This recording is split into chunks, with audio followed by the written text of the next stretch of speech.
সপ্তাহের প্রথম কার্যদিবসে সূচক কমেছে দেশের দুই শেয়ার বাজারে। এ সময় ডিএসইর প্রধান সূচক কমেছে ৫১ পয়েন্টের বেশি, আগের দিনের চেয়ে ৬১ কোটি কমে লেনদেন ৩০২ কোটি টাকার।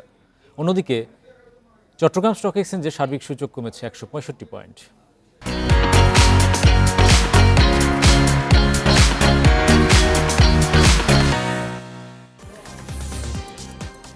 রোববার লেনদেনের শুরু থেকেই নেতিবাচক ডিএসইর প্রধান সূচক।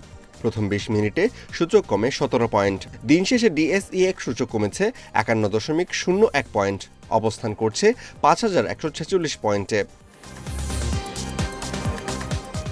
ডিএসইতে আজ মোট লেনদেন হয়েছে ৩০২ কোটি ৫ লাখ টাকা। আগের দিনের চেয়ে লেনদেন কমেছে ৬১ কোটি টাকা।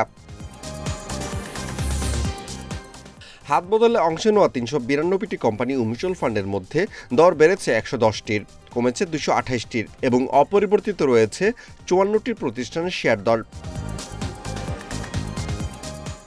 সবচেয়ে বেশি লেনদেন হওয়া প্রতিষ্ঠানের তালিকায় প্রথম অবস্থানে আছে এনআরবি ব্যাংক, দ্বিতীয় লাভেলো এবং তৃতীয় অবস্থানে আছে ফাইন ফুডস।